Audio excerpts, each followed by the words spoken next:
Today we're working on graphing quadratic functions. So we are going back in our chapter just a little bit to go over graphing. Our main idea today is from a quadratic equation we're going to find the axis of symmetry, the vertex, and then we're going to graph the equation. The graph will come out to something that we call a parabola. The standards are 21 and 22. So just a little background about the parabola. Parabolas actually occur all the time in everyday life. And some quick examples here. Okay, you can see them as cables on a suspension bridge. They form parabolas. If you take a look, here's a picture of the Golden Gate Bridge. Okay, they are also, if you look at them upside down, they're objects. When you throw them in the air, they take on the path of a parabola. For example, a bouncing ball. Also, the reflector in a flashlight or a headlight is also the shape of a parabola. And additionally, satellites. The antennas that you guys use on top of your houses may also be parabolas. So parabolas are used widely, not just in our classroom, but in everyday life and things that you see every day. So some vocabulary. Okay. First, a couple of words that we need to make sure everyone knows and understands. First term is called symmetry.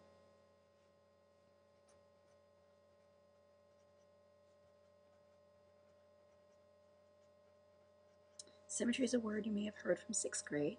Symmetry simply means that what you see on one side of a reflection line is the same as the other. Perhaps you remember making butterflies where you would fold your paper and you open it up and you have the same thing on both sides. We call that symmetry. For example,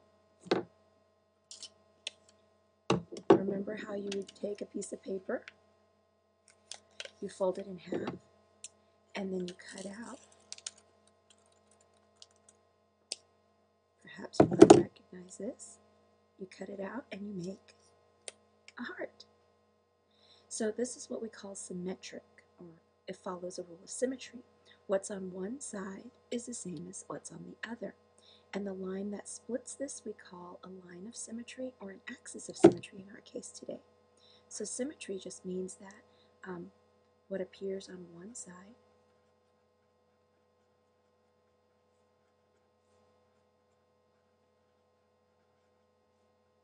is the same, but of course opposite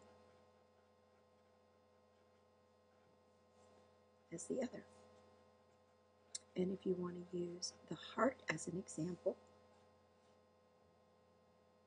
okay, you draw in, this is what we call a line of symmetry. Okay, and it's symmetrical if this side is the same as this side. Okay, so what we're going to talk about today is something we call the axis of symmetry.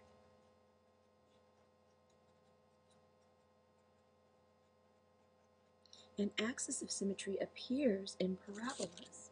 Okay, so a parabola, you'll notice, is symmetrical, and you will see that when you look at one side, it's the same as the other. Here's an example. Okay,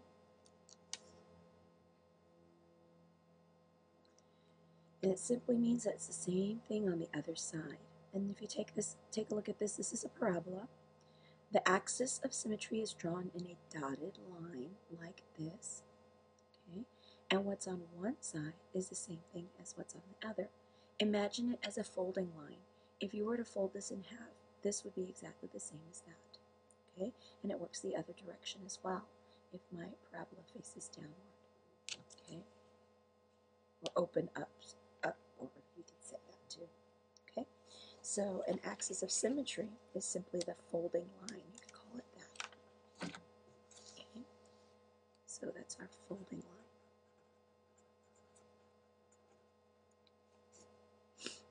Okay, our next vocabulary term is what we call a vertex. Okay, a vertex is either the highest point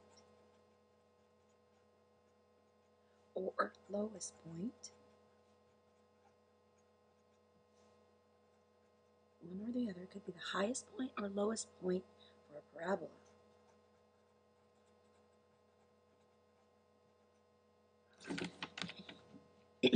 And this is an example.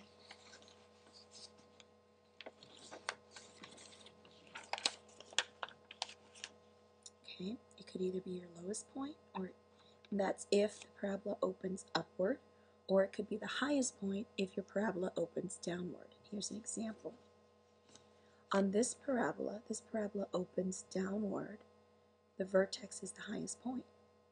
This parabola opens upward, so the vertex is the lowest point. And what do you notice? That this vertex is actually on our axis of symmetry, or our folding line. Okay? And that's going to help us today. So moving on today, we're going to go ahead and start our graphing process. So to graph a quadratic equation, the first thing we'll need to do is we're going to need to find the axis of symmetry. And to find the axis of symmetry, we're going to, remember that was the folding line, okay? We're going to use a formula. We're going to use x equals negative b over 2a to find our axis of symmetry. And then we're going to graph it using a dotted line.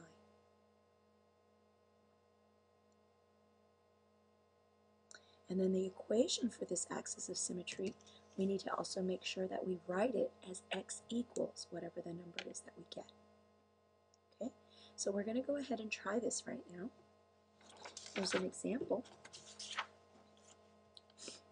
Okay, we're going to find the axis of symmetry for the graph of f of x equals x squared plus 4x plus 4. So the first thing we're going to need to know is, what is our equation for the axis of symmetry? X equals negative b over 2a. And we need to identify what is a and what is b. So take a look at your quadratic function. You've got ax squared plus bx plus c. So where is a? A sits in front of the x squared. In this case, it'll be 1. B is right in front of the x term, so that's going to be 4. Okay? So now we're going to go ahead and replace it into our formula. So x equals negative, b is 4 over 2 times a is 1. So I end up with negative 4 over 2, which reduces down to negative 2. So our equation for the axis of symmetry is x equals negative 2. And I would, of course, go to a graph, and at x equals negative 2, I would draw a dotted line on x equals negative 2 to symbolize the axis of symmetry. So now it's your turn. Go ahead and give this one a try.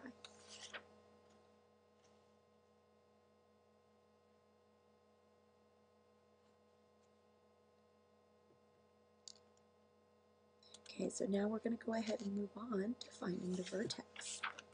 Okay, the next thing is finding the vertex. Remember that the vertex is your highest or lowest point, okay, of a graph of a quadratic. If it's the highest point, we call it a maximum. If it's the lowest point, we call it a minimum. So in order to find your vertex, we're going to take the x that you found as your axis of symmetry, and then we're going to replace it in our original equation. When you're done, you will find y. Or in some cases, this is also known as f of x. You're going to write it as a point, because a vertex is a point. And then graph your vertex. So let's go back to example 1, and let's find our vertex. So this is back to example 1. Now, in example 1, we found our axis of symmetry was negative 2. So now to find the vertex, we're going to replace. So use x is negative 2 and replace it in our original equation. So that means take f of x equals x squared plus 4x plus 4, my original equation, and now I'm going to replace x with negative 2. So it becomes negative 2 squared plus 4 times negative 2 plus 4. So I end up with 4 minus 8 plus 4. So 4 minus 8 will give me negative 4 plus 4 is 0. So my vertex will be negative 2, which I got for my x, and the y I just found was 0. So my vertex would be negative 2 comma 0. So now it's your turn. Go back to the your turn problem number 1 and find your vertex.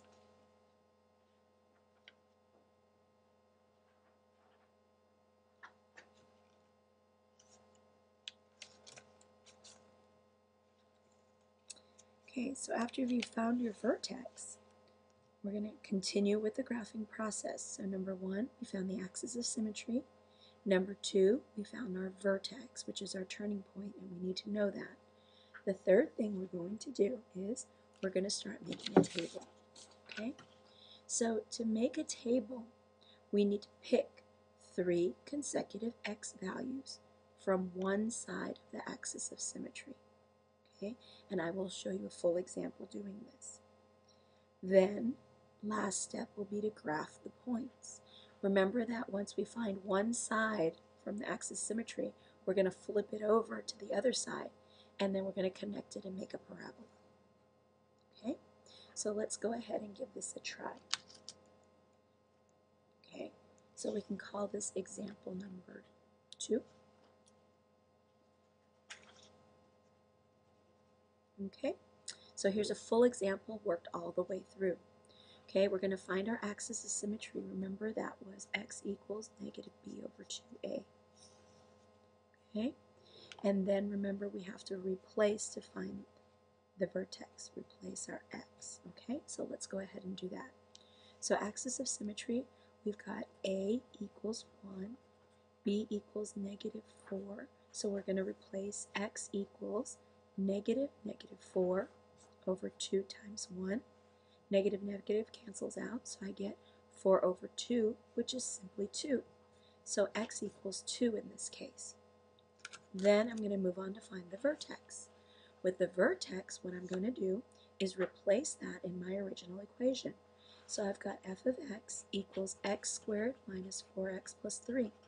Replace the 2. So now I've got f of 2 would equal 2 squared minus 4 times 2 plus 3. I get 4 minus 8 plus 3.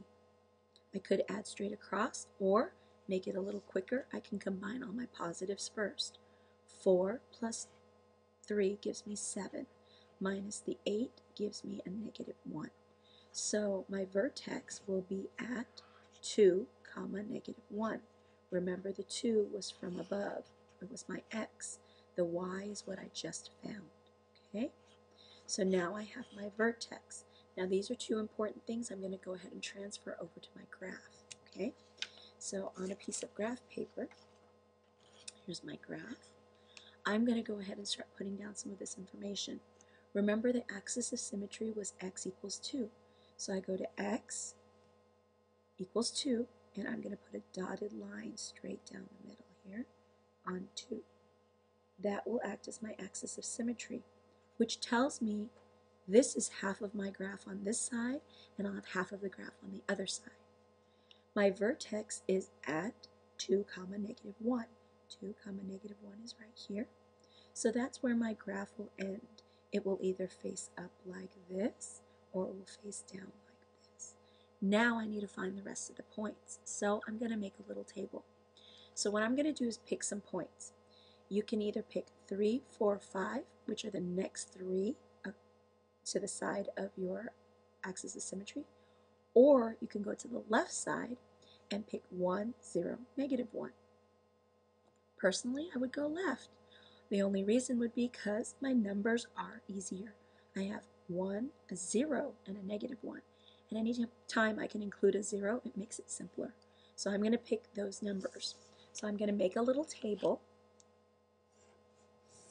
And my equation again was f of x equals x squared minus 4x plus 3. And the numbers I'm picking are to the left this time because they are easier. 1, 0, and negative 1. So 1, 0, and negative 1.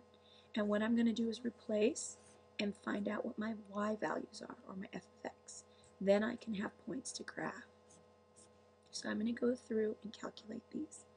So I get 1 squared minus 4 plus 3, so that's 1 minus 4 plus 3. 1 plus 3 is 4, 4 take away 4 is 0, so I get 1, 0. I plug in 0, get 0 squared, which is 0, minus 4 times 0, which is 0, plus 3. I have 0 minus 0 plus 3, get 3, 0, 3. Negative 1 squared minus 4 times a negative 1 plus 3. Negative 1 squared is 1. Negative 4 times negative 1 is positive 4, plus 3. 1 plus 4 plus 3 gives me 8, so I get negative 1, 8. Now that I have these 3 points, I'm going to go ahead and go to my graph and graph them one at a time, okay? So my points were 1, 0, 0, 3, and negative 1, 8. So I'm going to go 1, 0, 1, 0, which means stay right here. Remember, what you're going to do is reflect it. Whatever's on this side, it's 1 space away. I'm going to go 1 space away the other way. So it's also on the other side. 0, 3 is my next point. Right here, I'm 2 spaces away from the axis of symmetry. I'm going to go 2 spaces on the other side. And then finally, negative 1, 8, which is up here. It's 1, 2, 3 spaces away from the axis of symmetry. I'm going to go 3 spaces on the other side. 1, 2, 3. Now I'm going to gently connect these points, and you'll notice that it curves, and it makes a parabola. And this is the parabola that we just graphed. Okay, so it's your turn. You're going to go ahead and graph one as well. Okay, so your turn. Go ahead and graph. Call this your turn number 2. Go ahead and graph f of x equals x squared minus 2x minus 3. Follow these steps. Be sure to watch the video again if you need it. See you in class.